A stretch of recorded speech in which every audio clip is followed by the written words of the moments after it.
I would tell my younger self or anybody at that age to find people that are doing the thing that you want to do.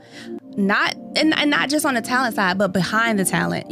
Find some attorneys that, you have questions about. Right. You have questions for. Find attorneys, do research, get online, watch many YouTube videos, read lots of books, because those very same things you will never stop learning the lesson until you learn it. Right. Like, you will keep running into the same Bumping thing, your head. and it will force you to figure out how to properly do this business. Right.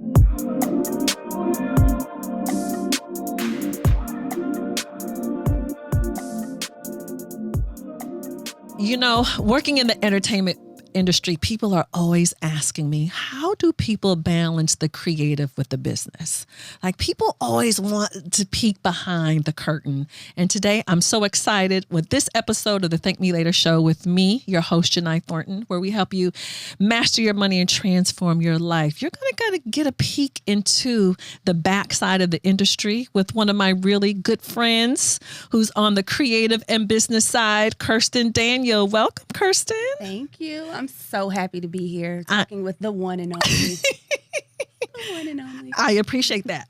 So for those of you who are new to the show, we are so excited that you're here. We want you to like, subscribe, and absolutely share. But again, Kirsten, I'm excited because, when you work in the entertainment industry, people are always like super curious about what we do. Mm-hmm. And I think they think our lives, our work lives is just fun, magic, just all the outward stuff, not understanding what really happens behind the scenes and understanding the balance of the entertainment business, but the business that actually has to happen. Mm-hmm. So I'm happy that you're here talking with me today. Yeah. And, we intentionally make it look easy, and we try to lean into the fun side, right. Although that, that's not always what it is. Absolutely. But I think we've done a great job of making it look that way. I don't know if I've tried, but I think on the outside, people think that for sure. Yeah. So I was thinking, although I've known you, I don't know, maybe about 14-ish years or so, mm-hmm. I have no idea how you got into the music business. So I'm like, I need to know your story. Like, how, you know how it is. We are in that coveted industry that it feels like everybody wants in. Yes. So how did you get in? Because when I met you, you were already part of Grand Hustle. Yes. Yep. Like you were kind of making some moves when I met you. So give me the short version of how you made it in the business. The short version is someone that's really close to me had a family member that was connected to Grand Hustle. Mm-hmm. And so I said, can you reach out and give me an internship? And, I'll just say it. Falon Johnson, who was killed with T.I. in the Cincinnati, situation that happened, he told me before I got out of college, like, when you get out of college, you can come over here and have an internship. Well, he passed away the summer, right before I graduated from college. Mm-hmm. So I asked his dad, I'm like, I don't know, is it okay for me to still approach this opportunity? Because right. I've tried to, I've interned with television, didn't really love it. Right. Tried with radio, didn't really love that. Like, if I majored in mass communication, so surely I want to try something entertainment wise. I just got to figure out what my angle is. Let me try music. So he was so graceful enough to reach out and say, like, my goddaughter wants to be a part. Can she come up there? Can she intern? And it took several calls because at that time, I think maybe Big Things Poppin' was like one of the hottest records, and he was about to get ready to work on another album. So it was a really, really, really high pressure time for Grand Hustle. And thankfully, I was able to get in and start interning. And once I started, I never left. I was just kind of there. I'm like, who needs what? It's so funny. I came with my business attire the first day. In the music industry. Which, if you know now, right. Like, come in with business attire right. on. I can't even see you dressed like that. Yeah, me neither anymore. Right. But, I was fresh out of college. So, I wasn't fresh out. I've tried a couple things, but I'm like, I need to try this, because if I don't figure this out, then I know I'm going to get further and further away from what I wanted to do. So, I started interning, and I just never left. And maybe after about 8 months of interning, Jason Jeter's assistant left at the time, and I started to be his assistant, and this was in 2008. Wow. And so we worked together for a year and a half, and I left, and I wanted to get some corporate experience, but ultimately I came back and started working with him. Okay. And we've been working together ever since. I never knew that you left Grand Hustle and came back. Yeah. Yeah, I did. And so over your span of your career in the industry, you've been in the industry how many years now? I think total maybe like 14 or 15 years. So for people who don't know you, give us an idea of some of the roles that you've had.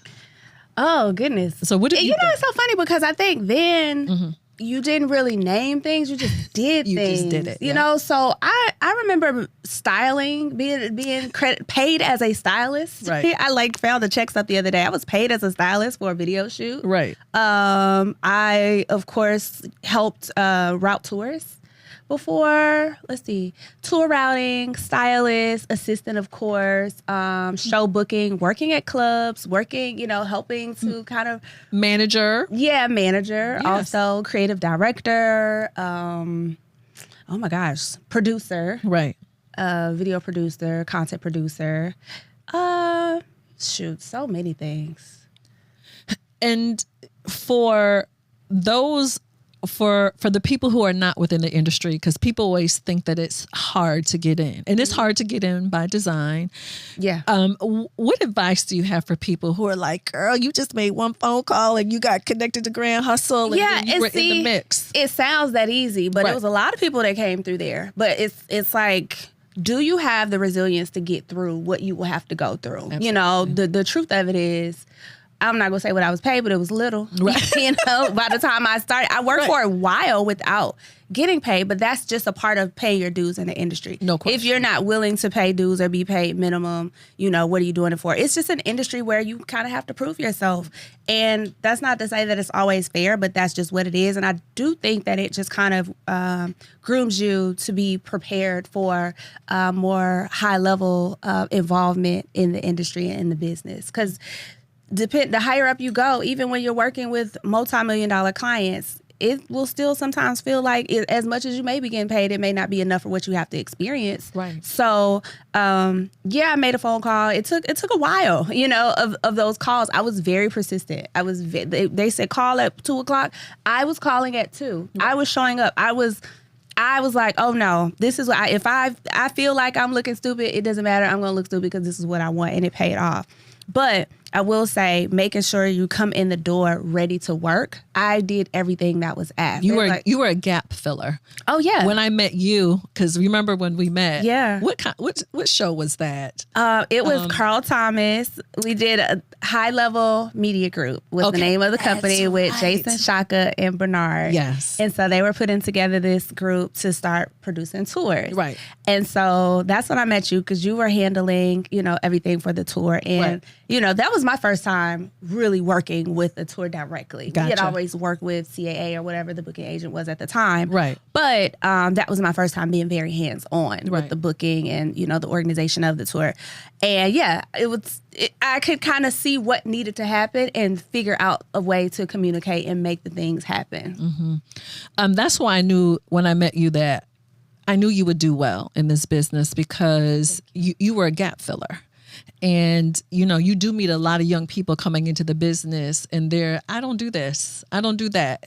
Oh, no, that wasn't even a part of my world. That's not how that is not how this industry works. No. You have to come in. Helped though. Right. Being an assistant is like seeing the need before the need arises, Yep. like anticipating that. And I think that, now I'm sounding like the old head in the room, but I think we have lost the art of being able to anticipate needs, because once you do that, it makes you invaluable and disposable. Right. And that's how you have some job security. And I'd like to think that that's how I was able to flow through the business so well, is because I was always there. Right. There was nothing that you could need without me being available and able to assist in some capacity, make a phone call, figuring out that I was a problem solver. A professional fixer. Yeah. Yes. Yeah. Uh-huh. I think in the industry, when you're behind the scenes, we're paid for a couple things. Number one, we're paid to protect people's privacy, number one. Then number two, whatever job that we're hired to do is second.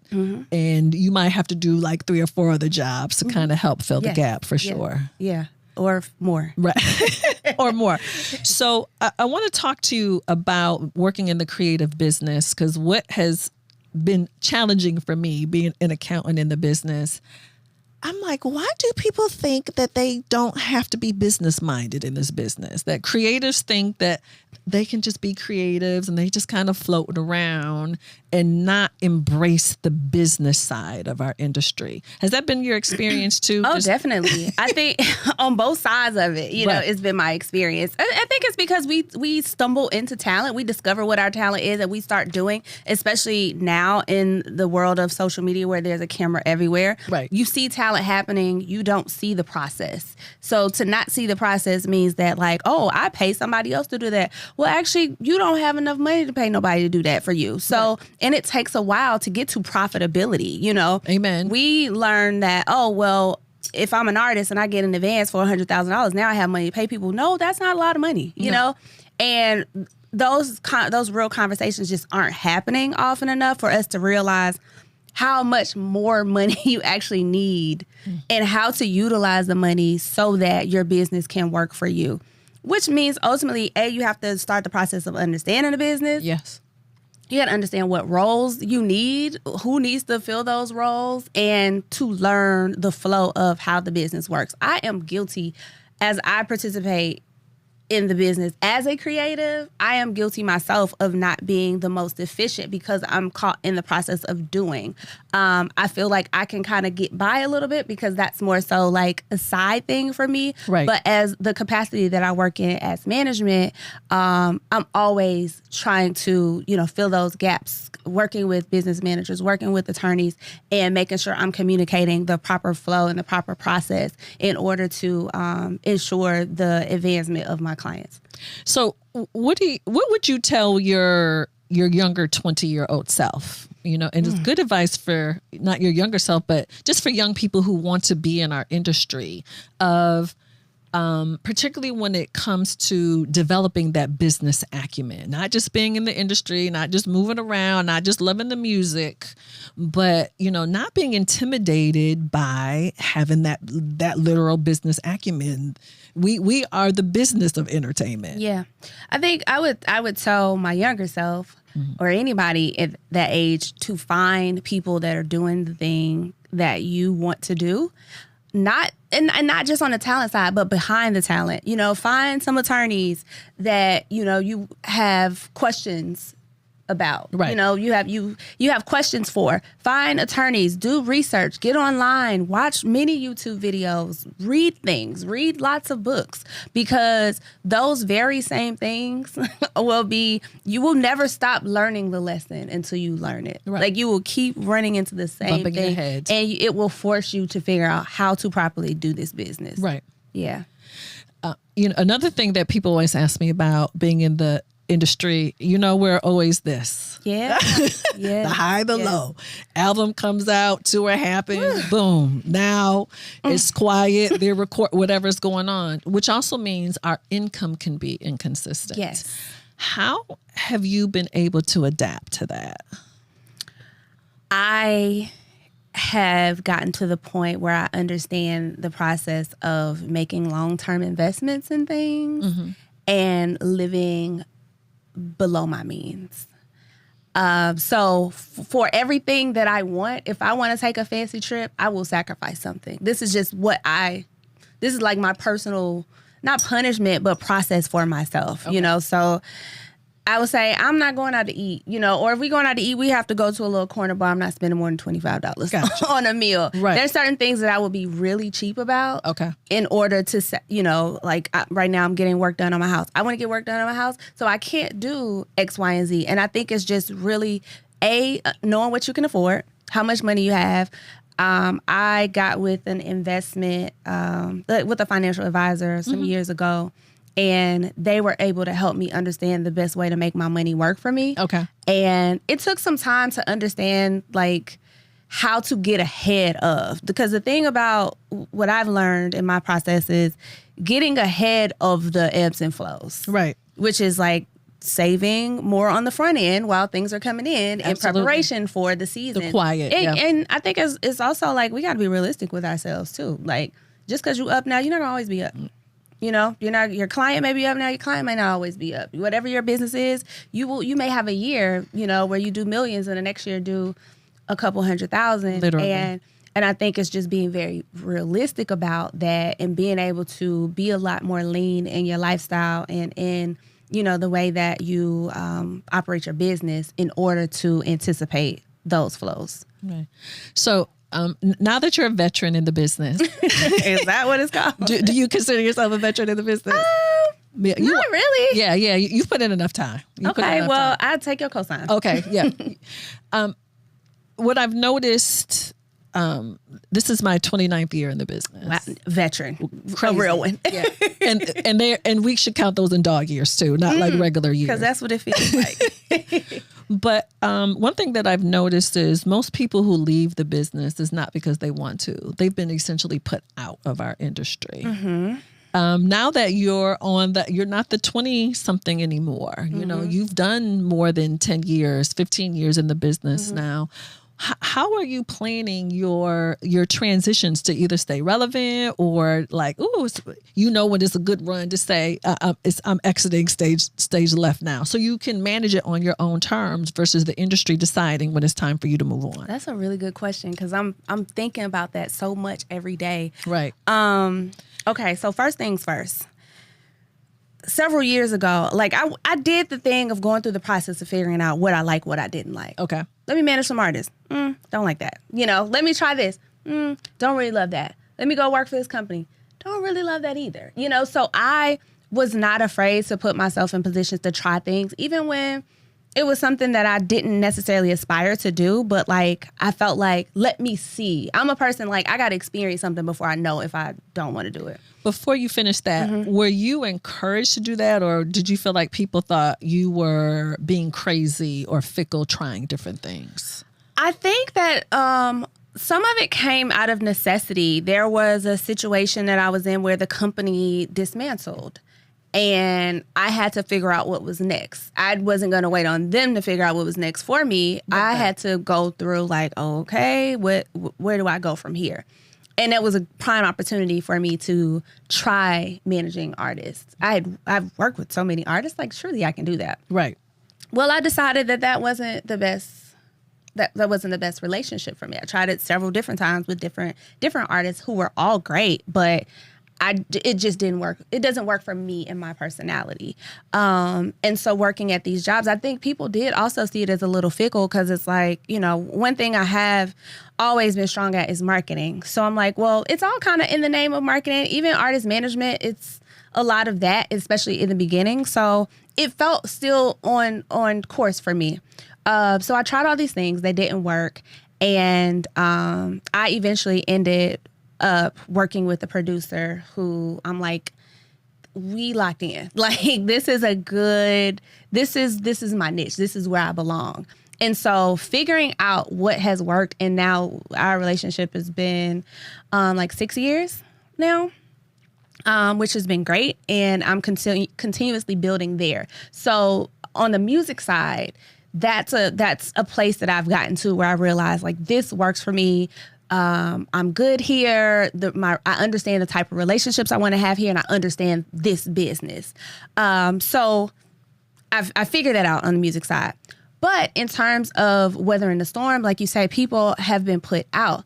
Well, what I learned very early on from my OG, my mentor, Jason Jeter, he was always a business owner, you know, so he's like, you make opportunity for yourself. Love that. And so what I did know is that I can continue to do all these things myself. I'm taking everything that I'm learning. I'm creating my management company where I work with producers and I work with the type of people that I want. So that once I kind of figured out and had a handle on that, I'm like, but there's still other desires that I have. And that's what I didn't realize. That's what I realized didn't work for me about working with artists, is that it will never be your desire with them. It will always be theirs. It's theirs, yeah. And I'm like, I don't live my life to be, you know, like appeasing other people. That's not how I roll. So in me knowing that I have other desires and I still have so much career left, I'm like, well, let me lean into my creative passions. And so now exploring that has given me a new leash on life. So I'm writing more, I'm creating more, I'm pouring my creative energy that I have personally into other things. And that has been fulfilling because to me, it feels new. So it seems like I'm starting a whole different career that has so many different outlets, and I'm enjoying that. So I feel like there's so much life left there that I'm kind of restarting. I hadn't thought about this. Well, first, shout out to Jason Jeter. Shout out. But I didn't get to actually know him until later in my career because, there was just like this separation of kind of teams in the industry. Mm-hmm. And he's really kind of off to himself. I always respected how Jason moved. Yeah. Like you didn't see him everywhere, kind of really low key, making some moves though. What were some of the main things that you felt that you learned having a front row seat to working with Jason? Goodness gracious. What's a couple of the... I'm still learning. Jason is a risk taker. I'm not so much as a risk taker. So that's like a lesson that we continuously are working on and talking about because he's like, if you believe in it, if you work hard for it, it's going to happen. I'm like, yeah, but I got to make sure that I can live. You know what I mean? Right. Like, I got to know that I'm going to be straight. I'm not the type of person to be able to put all my money in one thing and then hope and work that because I'm a little bit of a, optimist. I mean, a little bit of a realist, a little bit of a pessimist. So I just want to make sure. So he's always taught me that and moved in a way that, like, if I believe in myself, there's no way it's not going to work. Right. So that's always been great with him. Also, he's a deal maker. And so, yeah, Jason has, done some of the best deals in the business. He just doesn't talk a lot about them. For sure. But it's taught me to frame my mind to understand, even coming into the creativity that I'm working in now, it's like understand the deal, understand what you want, what the business structure is and how you want to get out of it, what you want to get out of it. So, like navigating through the business, understanding that there are certain deals that can help amplify what I'm doing has also been very helpful and something I learned from him because he's going to figure out how to create a thing, make a thing, do some great deals and make a lot of money from it. Right. He's done it over and over and over and again. Yeah. In the background though. In the background. That's the thing about Jason, I think that's thrown a lot of us off just because he's not this big public persona out there, but quietly has been in the back. Yeah. Printing money. Which is great, right? Which is great because it allows you to still have your life and still have fulfillment. Like he's working on, some concepts now that support his love of the outdoors. Right. And I think that's phenomenal because who taught us that we can't like really lean into the passions that we love and make money from them? And I think if I learned nothing else from him is that you can make money off of the things that you're passionate about. I love that. Mm-hmm. Thank you, Kirsten and Jason. Thank you for that. Yeah. So we're going to go to a quick hotline call. Oh. Okay. I think we laid a hotline call. Someone needs a little direction from us today. Oh, Lord. Okay. Hi, I am Brianna from Fort Lauderdale. I'm constantly running into a battle of having all these ideas and things I know I could do and not knowing how to narrow it down and just find a thing and like stick to it. So how do I know which thing to pick? Do I base it off of money? Do I base it off passion, the market? I would really love some advice on this. Thank you so much. That is a really good question. I'm up here thinking about the right way to answer that. I have different opinions. I want you to go first, though. I have a couple different opinions too, but I think what I would say, because I'm a really practical person. Me too. I'm a very practical person, and that doesn't work for everybody. So this is just my little advice, right? But I say, and I also want to say, when you're a person that's multi-talented and have a lot of passions, I'm so grateful that now we're in a place where you can do a lot of different things and people are not like, oh, you all over the place. Right. That was a thing for a long time. You could not be a multi-hyphenate, Especially in Atlanta, I think extra judgment Oh here. my gosh. Yeah, like, for sure. Pick a lane and sit there. Right. So it's great now because you actually can have so many different things that you do.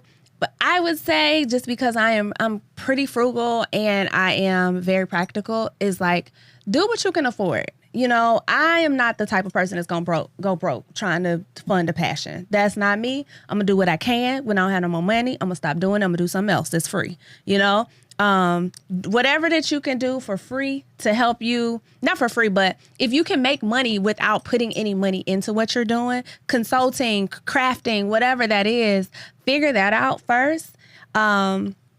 So that it helps you, you know, yield some more money. But also, if you have money to put into something that you love to do, by all means, do that too. Do it all. You know, do what's yielding you the best comfortability for your life. I'll say that. Whatever is making you the most comfortable and making you the most fulfilled, do that. If you're doing something over and over and over and over again and it's not yielding anything, then maybe now is not the right time for that. You know, maybe you just need to come back to that at another time. But if something is yielding you the proper result, right, if it's yielding you some money, if it's yielding you happiness, then I think that that's what you should focus on. You know, when I hear you say that, the practical part of me is kind of locking in too, because we're always in search of a certain amount of stability. Yes. Yeah. And particularly the older you get, the more that you're looking for stability. Entrepreneurship is the journey of instability, though. So it's about the gentle balance of both. You're in this constant pursuit of stability, yes, but you're going to have to take some risks and get a little uncomfortable to get there. My thing is, you know, you have to do some sort of, not to make it sound technical, but like some sort of feasibility study. Yeah. Like you got to be able to do some projections. If I do this, I can generate what? Yeah. Not like, oh, let me just kind of pursue this idea and see how it goes. No. Like if I do this, can we do some basic math to figure out what my investment's going to be, how much money I can make? Because that's going to allow me to make some decisions. And based on the time commitment, do I have the time to do an and? Because some things you're going to have to double down on. Yeah. And, you know, it's going to be all, you know, it's going to require you to pour all of yourself into that. Yeah, I agree with that. I'm not as analytical. I have just jumped into things because I felt like if I didn't jump into certain things, I was going to talk myself out of it. Right. But when I started to see like, you spending too much money on this thing, back it out. You know, so my feasibility was a little bit, you know, on the back end. Now. But by all means, if you have different passions, don't ignore those passions. Figure, like you said, like do a feasibility study, figure out which one is most suitable for you at the time, what is going to get you to where you ultimately want to be. What's most important to you? For some people, money, having the most money is most important. Right. So before I go into my next set of questions with you, just be thinking about this. You might not be able to answer. I'm wondering if you have any interesting entertainment industry stories you could tell. That's not going to get anybody in trouble, though. You know, just be thinking about that. Okay. Just be thinking about that. I want to know, like, if you had to name like one or two of your most memorable moments in the business. Okay. Yeah. I'll tell you mine too. Okay. Just be thinking about it. Okay. So I want to talk about your brand, Ateaelle. First of all, tell folk how you spell it, though. It's Ateaelle. It's a lot of vowels, but you guys got it. It's fine. It's fine. Ateaelle. And what was your vision? Like, what was your dream? Because obviously you managing producers, you know, doing some marketing in the industry, you know, creating content in the industry, and then boom, you have this idea because you're one of the rare Atlanta natives. All the rest of us coming in your city, setting up shop. You're welcome. You're welcome. But what was your inspiration behind the brand? To be honest, it was gonna be at the time. It sounds so all over the place, but at the time, I wanted to create a hat brand because I like hats. So I'm like, I'm gonna create a brand, and I just like this name. So I was so into like figuring out what I'm naming this brand. I had all these names for it, and then I just understood how to brand things by way of working with Grand Hustle, Hustle Gang, Acumen at that time were very successful businesses. Right. You know, I'd seen both of those from the start. Well, I know the best way to market something is to create billboards for yourself, you know? And I just put it on a shirt because I'm like, well, whatever this is going to be, I'm going to brand it, you know? And so let me just make it a shirt. So after I made it a shirt, I'm like, this is cute on a shirt and people are asking me about it. So let me keep going. I did want for it to represent Atlanta. I was inspired by the fact that I was traveling to different countries and around the world in the name of music. And people were very fascinated about Atlanta. They were very fascinated about the fact that, you know, y'all got so much talent, so many artists and all this, but have no idea about what it is to exist in this city beyond just like rappers. Right. So I figure I can tell a story by way of this brand through merchandise, through clothing that represents what I feel like Atlanta is. So my first real shirt that I did beyond just putting the name, the brand name on the shirt was somewhere between Bankhead and Buckhead. Well, I love that. Yeah, that kind of feels a little bit true to my personality. Right. But also, I literally lived off of Bankhead and went to school. I went to North Atlanta. So it was also a true story, you know? Right. So I started to tell these stories. And then the next shirt was Some of Y'all Done Lost Y'all Minds. That's a popular Kilo song. Right. And like I just started putting these things on these shirts. And, you know, people really were into it. And eventually, well, I think maybe like the fourth concept I arrived at was Old Atlanta. Yes. And that really landed with people because, you know, it's self-explanatory. Right. The city's been changing so rapidly for the past however many years. And I think it's just a way to, nostalgia sells anything, you know, and I think it's just a way for everybody to lean into their own understanding. Yeah, I know you gave me my Old Atlanta. My sweatshirt is green with the pink writing on it. Now, when you're not a native of Atlanta, you know people will challenge you about that Old Atlanta. Yeah, they will. Yeah, they will. Like, I say, girl, don't you put that on here. if you're not ready for a conversation because the people gonna want to talk to you. They got something to say. I love the Old Atlanta brand, and even for those of us who aren't natives, I think we've been here like 31 years now. So just to see. I feel like I know a part of Old Atlanta. I didn't grow up in Atlanta, but yeah, but I think that it's just whatever your experience is. Right. You know, if you were here 7 years ago, that's old compared to now. Right. Especially considering the way that the landscape of the city is changing so rapidly. You know, now again, people will challenge you, but who gonna check you? Right. You know, like Right. it is really your own interpretation, and I made it to be that way. Whatever that looks like for you is what it is for you. Even if you're not from here, but it's like, well, I like the idea of it. That's cool too. You know, so it's no like, you can only wear this if you were here for X amount of years. Like I never put any parameters on what it is or what it ain't. I appreciate that. Yeah. Yeah. Well, and I also appreciate your marketing genius to lean into the energy of Atlanta and figure out a way to give back something to the city, but also figure out a way how to monetize the energy of Atlanta too. Yeah. Because it's a whole brand. Atlanta is a real thing. Atlanta's a real thing. And I think that my story is like we love Atlanta for its rich Black culture. Right. And I think that my story in my coming up is a very traditionally Atlanta Black story. You know, like my whole family is from the west side of Atlanta, you know, Bowen Homes, overlook Atlanta. Like just the way that my family grew up is very much so leaning into most of the stereotypes that you have heard about the city. In Atlanta. Yeah. Right. And I think that that's a classic sell because it's what people actually fetishize about. Right. You know, but here I am, I can tell the true story. Right. I can pull photos. I got a resume that has all of these things checked off. And again, like, who better to tell it but for somebody that has experienced it from day one. Yeah. And I don't mean this in a negative way. You are so stereotypical Atlanta. Yeah, that's not negative to me at all. You represent all. When I first met you and when you first joined our collective group, we would be like, "Who is this girl?" A little rough around the edges if you really know me.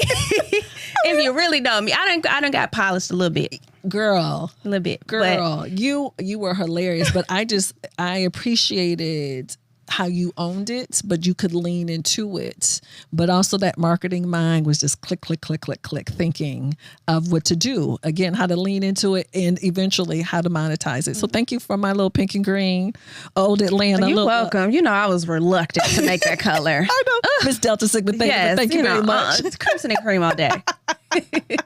You know what to do though with them green nails on. I'll leave that alone for now. Only because of our VP will I allow that. Okay. That's okay. That's okay. So any last words of advice? Because I want to make sure that, you know, for people who are on the entrepreneurship journey, you know, who are just really trying to figure it out, entertainment industry or not, anything else that you would like to share with folks before we wrap up? Yeah, I would like to share something. And that something that I'd like to share is that people don't really 100% figure it out, you know? Say that. They like, you think that people are so put together, and then you sit down and have a conversation with them. Oh my God. And things unravel and like, or you get to a point once you hit your goals, it's like, well, what else? You know, so then the clock starts back over. So what I would say is like, really, don't be afraid to just get out there and do whatever. do your best. Do what the spirit is calling you to do, what your intuition is leading you to, what passions have been put on your heart. Learn the business. Talk to people. You cannot be afraid to socialize. And that's what I had to learn too. I am a very introverted person. Me too. But I got with my crew of people that I can ask anything. I don't care how dumb the question is. And they will help me understand things that has been so helpful for me. Mm-hmm. So don't be afraid to socialize. Find people to connect with that have their same energy towards what you want to do, and understand that you may not ever truly arrive at the thing. Your path will make room for you.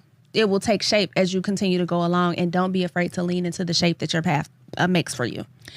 Only thing that I'd like to add to your point is, you know, particularly in the context of the entertainment industry, please make sure that you actually know how to do something. Also that. There's a lot of people, we have a lot of hanger outers around the business. And I'm like, just tell me, we were going to pay you to know how to do what? You know, popularity, some people think that that's a job. Some people think that's a job. Listen. Oh my God, it is not a job. Yeah. So it's like, just tell me what problem do you know how to solve? We're going to hire you to do what? Yeah. Those of us who are in the business, we have a skill. We're offering something that keeps the business going. Tell me how you fit into this equation, not just because you want to hang out and look cute and have some fun, because you think all we're doing is having fun. Yeah. It's a lot of freaking work over here. It's so much work. I mean, and most people do not see it, you know, like, hey, do you know that you actually have to learn how to work your way around a computer and invoices and read agreements? You know, you have a lot of work. You cannot get by just being outside all the time. No. You know, like visibility don't pay the bills. No, it does not. So yeah, there are skill sets that have to be applied to, you know, the whole scope of the role. Right, for sure. So, okay, now being nosy, I want to know one of your best, your top memories of being in the business. Do you have like a particular memory? I'm trying to think of one that I can actually share. I know, without naming names. Without naming actual I think because of what, you know, the company that I'm affiliated with, that I used to work with, it's hard for me to share a story. That's separate from that. And it could just be something magical too. Something magical. Okay. Something magical was the opportunity to be able to go to Tanzania with the artist I was working with at the time. And that's dope. Yeah. And I mean, the red carpet was laid out. We had a private tour of the Serengeti, and it was literally incredible. But after the tour, when we came back and we went to the show, there were hundreds of thousands of people at a festival in attendance. And he probably didn't go on until like 3 a.m, which I'm like, oh Lord Jesus, this is late. There was just a sea of hundreds of thousands of people out there just ready to receive this American artist. So in the grand scheme of thinking, like, I live in Atlanta, Georgia. Right. And I'm over here in Tanzania. 20 hours from my house. On a plane. On a plane. Right. 20 hours on a plane from my house. Yes. And these people know every single word. And the energy was just incredible. So it was just a reminder of, like, you know, life can seem so small, But in the grand scheme of things, there's a whole world out there waiting to receive the talents and the gift that you have to offer. Right. Now I know that was a little lame, but I'm just saying that was not lame. That's not lame at all. That was a beautiful experience to be able to just experience these people. Right. I think I've always said our real job is creating memories. Yes. Yeah, that's what we do. Yeah. And you kind of stole mine, what I was going to share too, but I'm just going to give you that. I had two that I was going to share. One was back in 2003, I went to South Africa with Ludacris with MTV. So this is when MTV was still a thing, right? Incredible. Just to see thousands and thousands and thousands of people. And everyone did not even speak English. Yeah. And they knew every single word. Yep. That was absolutely insane. It's nothing, you just can't even imagine it. You have to experience it. Right. So if people want to follow you, stay in touch with you, like social media, website, all of that. I am on Instagram at Hey Kirsten, HeyKirsten. Again, that's spelled Hey Kirsten, Kirsten. Kirsten is harder for people than it should be. Honey, I understand. It's harder than it should be, but it's Kirsten. I do have a story. Andre 3000, I had a chance to meet one time, and I told him my name. He was like, Kirsten, like a curse word. And the number 10, got it. I was like, yes. So that's my story. Andre 3000 helped me understand how to let people know, like a curse word. And the number 10. Put it together. And that's me. Yeah. Hey, Kirsten on Instagram. I do have a website for my music stuff, and it's JeudiManagementGroup.com. JEUDIMGMT group. We'll put that somewhere. Girl. Jeudi Management Group is the name of am never going to say your name without thinking of Andre 3000 right now. You shouldn't. You shouldn't never say it without thinking about him. Oh, my God. Because that was a perfect story to share. Yeah. That was magical to share. That. It feels very flexy, but also it's a real thing. You can flex, though. Would you say, I think so. You can flex. That's okay. Yeah, You've been in the business long enough to flex. Okay, thank you. Oh, my God. So thank everyone for tuning into this episode of the Thank Me Later show with me, your host, Jani Thornton. Again, we want you to share, subscribe, and send your questions. We want to continue to be able to engage with you. You can learn more about us at thethankmelatershow.com. You can certainly follow me on social media at Jani Thornton and at TML Money. I want you to stay connected to my really, really good friend, Kirsten Daniels. And Daniel, I'm like my husband, trying to put that S on there. Listen to David. I know. And I know better. I said Kirsten Daniel ain't that hard. It's 2 first names. Now you acting real Atlanta right now. Love you, Jani. Love you. Now you acting real Atlanta. So again, thank you all for tuning into the Thank Me Later show, where we help you master your money and transform your life. And we will see you next episode. Thank y'all.